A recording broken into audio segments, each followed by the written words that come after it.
स्वागत है आपका। आप देख रहे हैं इंडिया टीवी। अब हम बात करेंगे बिहार चुनाव की। इस वक्त एक बड़ी खबर बिहार की राजधानी पटना से आ रही है। केंद्रीय गृह मंत्री अमित शाह और बिहार के मुख्यमंत्री नीतीश कुमार की मुलाकात हुई है। अमित शाह और नीतीश कुमार के बीच 20 मिनट तक बंद कमरे में बातचीत हुई। बताया जा रहा है कि सीट शेयरिंग के मुद्दे पर दोनों नेताओं के बीच बातचीत हुई है। आपको जानकारी दे दें कि अमित शाह बिहार दौरे पर हैं। पटना में अमित शाह से मिलने बिहार के मुख्यमंत्री नीतीश कुमार मौर्या होटल पहुंचे। इस दौरान जेडीयू के कार्यकारी अध्यक्ष संजय झा, बिहार सरकार के मंत्री विजय चौधरी भी नीतीश कुमार के साथ थे। तो वहीं बीजेपी की ओर से डिप्टी सीएम सम्राट चौधरी भी वहां मौजूद थे। बताया जा रहा है कि इसके बाद अमित शाह और नीतीश कुमार के बीच बंद कमरे में करीब 20 मिनट तक बातचीत हुई। आपको बता दें कि 5 दिन पहले बीजेपी अध्यक्ष जेपी नड्डा भी बिहार दौरे पर थे, लेकिन इस दौरान नीतीश कुमार की नड्डा से मुलाकात नहीं हो पाई थी और नीतीश से मिले बिना ही नड्डा वापस दिल्ली लौट गए थे। लेकिन अब अमित शाह से मिलने खुद मुख्यमंत्री नीतीश कुमार होटल पहुंचे हैं। बुके देकर अमित शाह का स्वागत किया और फिर उन्हें शॉल से सम्मानित किया गया है। अब माना यह जा रहा है कि चुनावों से ठीक पहले अमित शाह और नीतीश कुमार के बीच की ये जो मुलाकात है, ये सीट शेयरिंग फॉर्मूले को तय करने के लिए हो रही है। नीतीश चंद्र मेरे सहयोगी हमारे साथ जुड़ गए। नीतीश, बताइए क्या जानकारी आपको मिल रही है बंद कमरे की इस मुलाकात से? क्या जो गांठें हैं सीट शेयरिंग की वो खुल पाएंगी? जी हाँ, बिल्कुल काफ़ी अहम माना जा रहा है इस मुलाकात को। करीब 20 मिनट तक बंद कमरे में मुलाकात हुई है गृह मंत्री अमित शाह की मुख्यमंत्री नीतीश कुमार के साथ। और इस दौरान चूंकि जो जेडीयू के कार्यकारी अध्यक्ष हैं संजय झा भी थे और नीतीश कुमार के करीबी मंत्री माने जाने वाले विजय चौधरी भी थे, तो ऐसे में सीट शेयरिंग पर माना जा रहा है ये बातचीत हुई है। क्योंकि जिस तरह से चिराग पासवान की तरफ से उपेंद्र कुशवाहा या जीतन राम मांझी तीनों की तरफ से अधिक सीट लेने का जो दबाव है वो साफ तौर पर दिख रहा है उनके बयानों से। तो ऐसे में कैसे इस मसले को सुलझाया जाए, इसको ध्यान में रखते हुए ये मुलाकात की गई है। और 20 मिनट तक ये मुलाकात हुई है और उसके बाद अमित शाह जो है वो रवाना हो चुके हैं डेहरी के लिए, जहां पर बीजेपी के कार्यकर्ताओं और नेताओं के साथ उनकी एक बैठक होनी है। एक बड़ी बैठक है। 10 जिलों से जुड़े जो सांसद, विधायक, मंत्री, कार्यकर्ता, पदाधिकारी हैं उनको वहां बुलाया गया है और उस बैठक में भी ये बातचीत होगी कि कैसे जो बिहार का चुनाव है उसके लिए रणनीति बनाई जाए। लेकिन फिलहाल सीट शेयरिंग को लेकर जो बातें अभी तक कहा जा रहा स्पष्ट नहीं हो पा रही थी, उसको लेकर अमित शाह और नीतीश कुमार की ये मुलाकात काफी अहम मानी जा रही है। कुछ दिन पहले जेपी नड्डा भी बीजेपी कोर कमेटी की बैठक में आए थे, लेकिन उस समय नीतीश कुमार से मुलाकात नहीं हो पाई थी।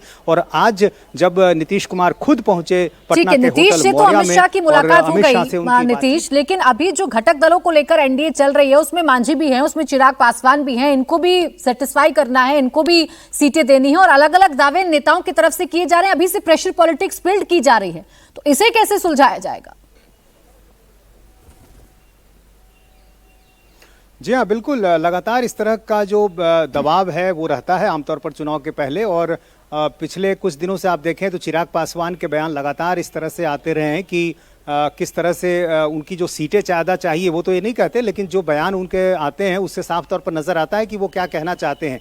जीतन राम मांझी ने तो साफ साफ कह दिया कि यदि हमें 20 सीटें नहीं मिली तो हम फिर 100 सीटों पर तैयारी करेंगे। हमें अपनी पार्टी की जो मान्यता है उसको बचाए रखना है, हमें एक निश्चित जो वोट प्रतिशत है वो हासिल करना है।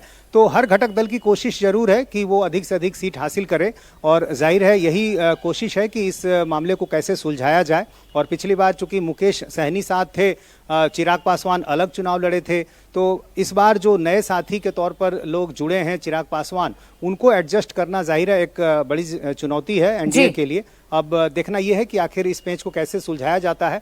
और ठीक है, इसी को लेकर मंथनों का दौर जारी है, इसी को लेकर बैठकों का दौर नीतीश जारी भी है। बहुत शुक्रिया आपका नीतीश तमाम जानकारी के लिए।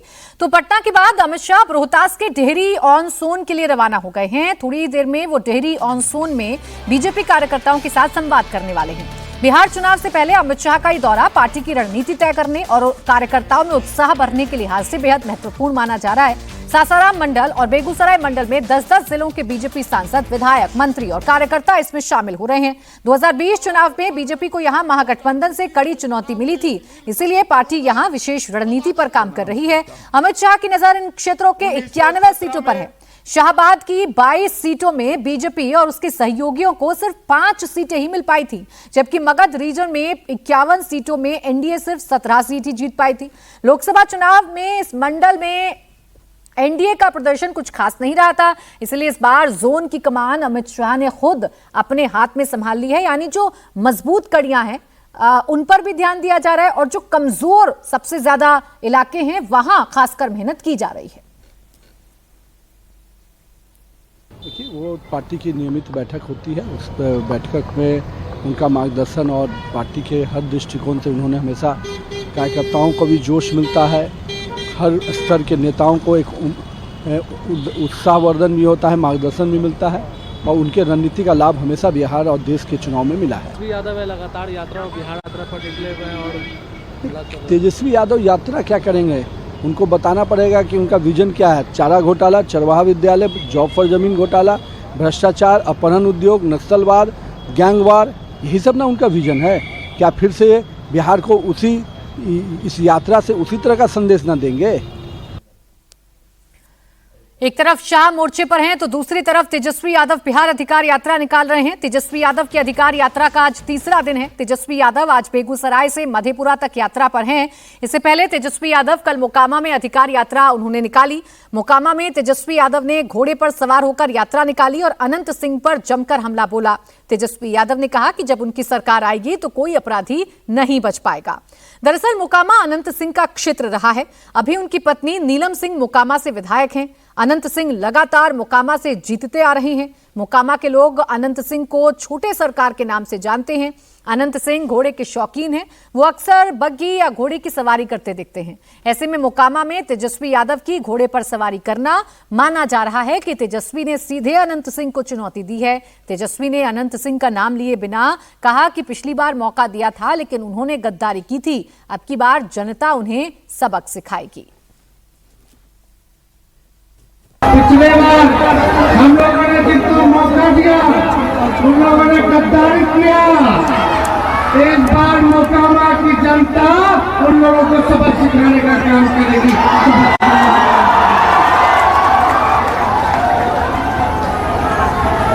यही सरकार जेल बनवाती है, यही सरकार निकलवाती है अपने फायदा के लिए। लेकिन अब तेजस्वी जब आएगा तो कोई अपराधी नहीं बचने वाला है, कोई अपराधी नहीं बचने वाला है। लालू जी आज तक भाजपा से डरे नहीं, झुके नहीं। लालू जी का लड़कों ने डराएगा, अच्छों को देखा जाएगा। तेजस्वी यादव और राहुल गांधी ने पहले बिहार में वोट अधिकार यात्रा निकाली थी और अब तेजस्वी यादव बिहार अधिकार यात्रा पर हैं। तेजस्वी यादव 20 सितंबर तक बिहार के 10 जिलों की 66 सीटों को कवर करने वाले हैं। तेजस्वी यादव आज खगड़िया और मधेपुरा में अधिकार यात्रा करेंगे। 19 सितंबर को सुपौल और सहरसा और फिर 20 सितंबर को समस्तीपुर होते हुए वैशाली पहुंचेंगे, जहां अधिकार यात्रा का समापन होगा। माना जा रहा है कि इस यात्रा के जरिए तेजस्वी यादव अपने सहयोगी कांग्रेस पर प्रेशर पॉलिटिक्स भी कर रहे हैं ताकि सीट शेयरिंग के दौरान राहुल गांधी पर दबाव बनाया जा सके। वोट अधिकार यात्रा के दौरान मुख्य मुद्दा एसआईआर था, लेकिन अधिकार यात्रा के दौरान तेजस्वी लॉ एंड ऑर्डर और करप्शन को लेकर एनडीए पर निशाना साध रहे हैं। यहाँ तो विजय और सम्राट हो गए अपराधी। ये अपराधियों को बाहर निकालने के लिए नए नए कानून लगाते हैं। दुकान में गोली घुस के मार रहा है, घर में घुस के गोली मार रहा है, बहन बेटियों के साथ रेप हो रहा है, अपहरण हो रहा है। कोई सुनवाई या कोई कार्रवाई नहीं हो रही। पर सरकार के लोग तो कह रहे हैं कि बुलडोजर की भी कार्रवाई हो रही है, लोग को पकड़ा भी जा रहा है। जाइए जनता से पूछिए, अगर ये जनता में जाकर के बोले तो जनता ऐसे मंत्रियों को खदेड़ देगी। तेजस्वी यादव ने नीतीश सरकार पर हमला किया तो बीजेपी नेता और बिहार के डिप्टी सीएम विजय सिन्हा ने भी तेजस्वी पर पलटवार किया। विजय सिन्हा ने तेजस्वी यादव को भ्रष्टाचार का युवराज कहते हुए कहा कि वो बिहार अधिकार यात्रा नहीं बल्कि चुनावी पिकनिक पर निकले हैं। तेजस्वी यादव की बिहार अधिकार यात्रा भी चल रही है और वो लगातार लोगों के बीच जा रहे हैं और उनका कहना है कि राहुल गांधी जिन इलाकों में नहीं गए थे अब वो वहां जा रहे हैं और वोट चोरी के साथ साथ दूसरे मुद्दे को भी उठा रहे हैं। देखिए, तेजस्वी यादव जी नेता प्रतिपक्ष वर्षों से हैं। कितनी बड़ी घटना या दुर्घटना या सरकार के खामियों के विरुद्ध उन्होंने जन आंदोलन किया। मैं भी नेता प्रतिपक्ष था। 76% तिथि तक हम दौड़ते रहते, जनता के बीच खड़ा रहते थे। ये जब चुनाव आते हैं तो जंगल राज के युवराज सोने के चम्मच लेकर जन्म लेने वाले, अनुकंपा की राजनीति करने वाले, पिकनिक मनाने के लिए, जनता को भ्रमित करने के लिए और राजनीति को अपना जागीर समझने वाले ये तेजस्वी और राहुल यहां पिकनिक मनाते हैं। ये जनता के लिए नहीं जाते, अपनी जागीर बचाने के लिए जाते हैं। और राजनीतिक जागीर बिहार की जनता नहीं स्वीकार करेगा, क्योंकि ये लोकतंत्र की धरती है। अब तेजस्वी यादव के अधिकार यात्रा पर बिहार बीजेपी ने तंज कसा। बिहार बीजेपी ने सोशल मीडिया प्लेटफॉर्म एक्स पर एक पोस्ट जारी किया है और लिखा, अपनी ढपली अपना राग, कोई स्वघोषित सीएम उम्मीदवार, कोई कह रहा डिप्टी सीएम का हकदार। बिहार आकर शहजादे ने दिया नकार, लालू के लाल ने कर लिया अपना रथ तैयार। सहनी कांग्रेस लाल वाम को कर दिया दरकिनार, गठबंधन में खींच गई है तलवार। दरअसल इस बार तेजस्वी यादव अकेले यात्रा कर रहे हैं, महागठबंधन का कोई भी साथी उनके साथ शामिल नहीं है, इसीलिए बीजेपी बिहार ने ये तंज कसा है।